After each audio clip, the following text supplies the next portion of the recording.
ଜନମଣ୍ଡଳୀ ଏବଂ ସମ୍ମାନୀୟ ବଡ଼ ଭାଇମାନେ ଏବଂ ସ୍ନେହର ସାନ ଭାଇମାନେ, ଆଜିର ଏଇ ଯେଉଁ ଯାଦବ ସଂଗଠନ ଡକାଯାଇଛି ଏହାର ମୁଖ୍ୟ କାରଣ ହେଉଛି ସ୍ୱର୍ଗତ ବୈଷ୍ଣବ ବାବୁ ଲମ୍ବୋଦର ବେହେରା ସେ ଶ୍ରୀକୃଷ୍ଣ ସମାଜ ନାଁରେ ଏକ ସଂଗଠନ ତିଆରି କରିଥିଲେ।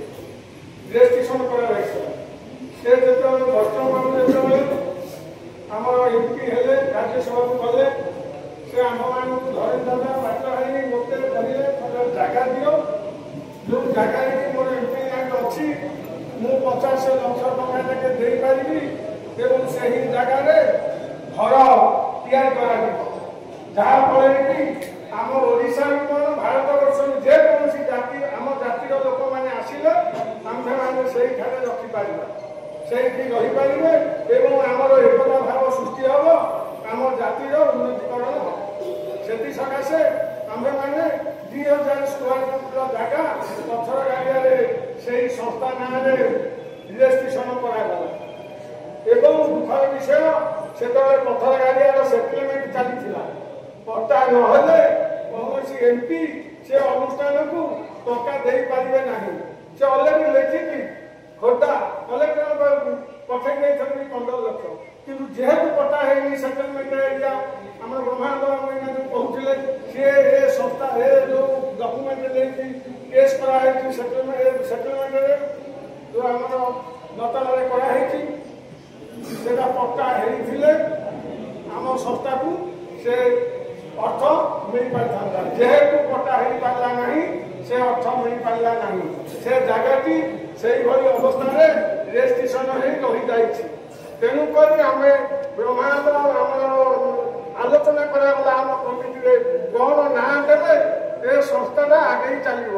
ସମସ୍ତେ ଆମ ଭିତରେ ଆଲୋଚନା ହେଲା, କାରଣ ଯେହେତୁ ଆମ ପଥର ଗାଡ଼ିଆରେ 200 ଫୁଟିଆ ରୋଡକୁ ଲାଗି 2000 ସ୍କୋୟାର ଫୁଟ ଜାଗା ଅଛି, ସେଇ ଶ୍ରୀକୃଷ୍ଣ ସମାଜ ନାଁରେ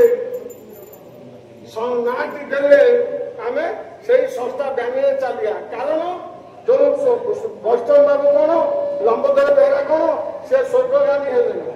ତେଣୁକରି ଆମର ବ୍ରହ୍ମାଣ୍ଡ ବାବୁ କହିଲେ ରେଜୁଲେସନ ତିଆରି ହେବ, ସେଥିରେ ତିଆରି ହେଇକି ଆମ କର୍ମକର୍ତ୍ତା ଯେଉଁମାନେ ଆସନ୍ତା ଆଗକୁ ତିଆରି ହେବେ ପ୍ରେସିଡେଣ୍ଟ ସେକ୍ରେଟାରୀ ପ୍ରତ୍ୟେକ ବଛାଯାଇ ସେଇ ଜାଗାରେ କିଭଳି ଘର ତିଆରି ହେବ ତାର ବ୍ୟବସ୍ଥା କରାଯିବ।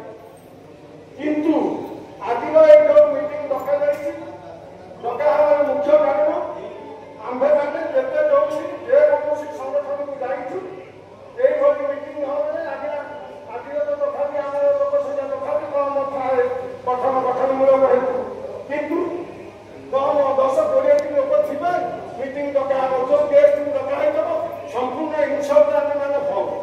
ତେଣୁ ତାକୁ ନେଇ ସେଇ ଯେଉଁ ଧାରଣାଟାକୁ ନେଇ ଏ ଦୟନୀୟ ଅବସ୍ଥାକୁ ନେଇ କିଭଳି ଭବିଷ୍ୟତରେ ଏ ପୁରାତନ ସଂଗଠନ ଯାଦବ ସଂଗଠନକୁ ଆମ୍ଭେମାନେ ଆମର ଶକ୍ତି ପ୍ରଦର୍ଶନ କରି ଦେଖେଇବା। ଅନ୍ୟ ଜାତିମାନେ କ'ଣ, ଏମଏଲଏ କ'ଣ, ମନ୍ତ୍ରୀ କ'ଣ, ଯେକୌଣସି ଲୋକ ଜାଣିବେ ପ୍ରକୃତ ଏମାନେ ଯାଦବ ମାନେ ସଂଗଠିତ ହେବେ। କିଭଳି ସଂଗଠିତ ହେବେ?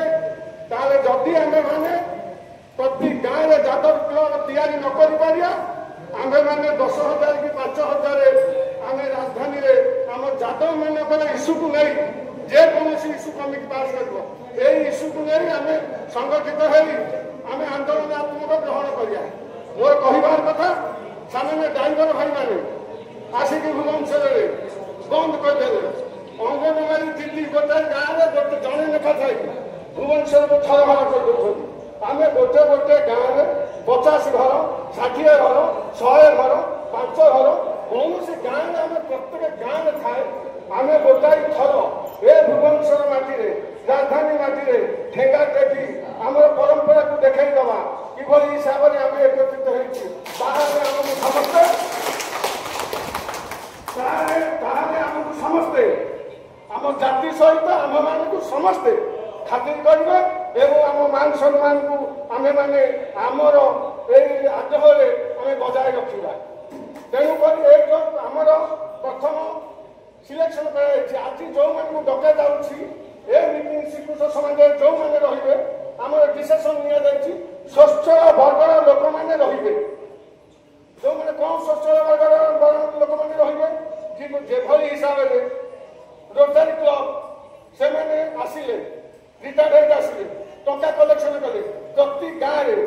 ସୁଲଭ କାମ କଲେ ସେମାନେ ତାଙ୍କ କଥା ଅନୁଯାୟୀ ପରିଚାଳିତ ହେଉଛନ୍ତି। ସେ ଗାଁ ଯେଉଁ ଆଦିବାସୀ ଗାଁ ଯେଉଁ ଲଗେଇଲେ କୋଉଠି ପାଣି ପମ୍ପ ଦେଲେ କୋଉଠି ଲାଇଟ୍ ଦେଲେ ସେମାନେ ଦେଖିବ ସେମାନଙ୍କ କଥା ସେମାନଙ୍କୁ ଆଗ୍ରହ କରିବା କାରଣ ଟଙ୍କା ଦେବା ଦ୍ୱାରା ଅର୍ଥ ଦେବା ଦ୍ୱାରା ସେମାନେ ଆଗ୍ରହର ପାତ୍ର ହେଉଛନ୍ତି।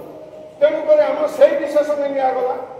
ବର୍ତ୍ତମାନ ଆମେ ଯିଏ ସ୍ୱଚ୍ଛଳ ବର୍ଗରେ ରହିବା ଏଠାରେ ପ୍ରତି ମାସରେ ଯେଠା ମନ ଖୁସିରେ ଆମର ଆଲୋଚନା ମାଧ୍ୟମରେ ପାସ୍ କରାହେଉଛି ଯେ 500 ଟଙ୍କା ଏଣ୍ଟ୍ରି ଫିସ୍ ସମସ୍ତେ ଦେବେ ଯେଉଁମାନେ ସ୍ୱଚ୍ଛଳ ବର୍ଗରେ ଏ ମିଟିଂରେ ରହିବେ ଏବଂ ସମସ୍ତେ ସମାନ ଯଦି ନ ଦେଇପାରନ୍ତି ପଚରାଯିବ ବାଟୁ ଭାଇ କେତେ ଦେବ ନା ମୁଁ ମାସକୁ 100 ଟଙ୍କା ଦେବି ୱେଲକମ୍ ତାଙ୍କୁ ସେଇ 100 ଟଙ୍କା ଦେବା କାହାକୁ 50 ଟଙ୍କା ମିଳିବ କିଏ 5,000 ଦେବ।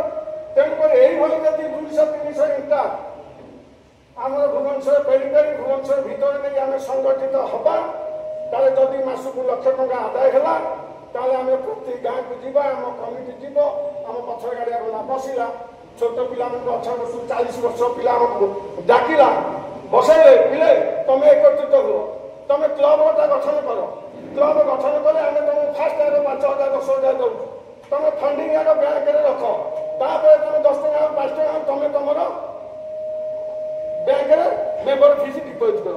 ଏଇଭଳି ଯେତେବେଳେ ପ୍ରତି ଗାଁରେ ସୃଷ୍ଟି ହେଇଯିବ କ୍ଲବ ଆମକୁ ଆଉ ପରିଶ୍ରମ କରିବାକୁ ପଡ଼ିବନି। ଏଇ ଯେଉଁ ଫିଲ୍ଅପ୍ ରହୁନି ମିଟିଂ ଏଇ ଯେଉଁ ଗ୍ୟାଦରିଂ ଆମର ଯେଉଁ ହେଇପାରୁନଥାଏ ତା ଆପେ ଆପେ ହେଇଯିବ। ଆପେ ଆପେ କ'ଣ ହେବ ନା ସବୁଠି ସଂଗଠନ ତିଆରି ହେଲା ସବୁଠି ପ୍ରେସିଡେଣ୍ଟ ସେକ୍ରେଟାରୀ ଭାଇସ୍ ପ୍ରେସିଡେଣ୍ଟ ସବୁଠି ତିଆରି କଲେ ସବୁଠି ଆମର ଫୋନ୍ ମାଧ୍ୟମରେ କାମ ହେବ। ବାବାରେ ଆମର କମିଟି ବସିଲା ଯେଉଁମାନେ ମେମ୍ବର ଥାଏ ବସିଲେ ଆଲୋଚନା ହେବ କ'ଣ ଇସ୍ୟୁ ନେଲେ ଆମ ଜାତିର ମାନ ସମ୍ମାନ ବଢ଼ିବ ଆମର ମାନ ସମ୍ମାନ ବଢ଼ିବ ଏଇ ଇସ୍ୟୁ ନେଇକି ଆମେ ଠେଙ୍ଗା ଉଠେଇବା ସେଇ ବିଷୟକୁ ଆଲୋଚନା ହେଇକି ପାସ୍ ହେବ ଏବଂ ଯେଉଁ ଆମର ଏଇ ଯେଉଁ ସଂଗଠନରେ ପଇସା ଥବ ଇଏ ସମସ୍ତଙ୍କ ଆକାଉଣ୍ଟ ଖୋଲା ହେଇଥିବ ଏଇଠି ଥାଇକି ସମସ୍ତଙ୍କ ଆକାଉଣ୍ଟରୁ ପଇସା ପଠା ହେବ ଏଇ ନିର୍ଦ୍ଦିଷ୍ଟ ଟାଇମ୍ରେ ନିର୍ଦ୍ଦିଷ୍ଟ ଜାଗାରେ ତମେ ପହଞ୍ଚିବ ତମର ଖର୍ଚ୍ଚ ଦିଆଗଲା ଟ୍ରାନ୍ସପୋର୍ଟ ଖର୍ଚ୍ଚ। ତେଣୁ କରି ଏଇ ଲକ୍ଷ୍ୟ ନେଇ ଆମ ଇଜ୍ଜତ ଆମେ ବଞ୍ଚାଇବା ପାଇଁ ଆଜିର ଏ ମିଟିଂ ଡକା ହୋଇଛି। ତେଣୁକରି ମୋର ବକ୍ତବ୍ୟ ଆଭିମୁଖ୍ୟ ଏତିକି ମୁଁ କହି ମୋର ବକ୍ତବ୍ୟ ଶେଷ କରୁଛି।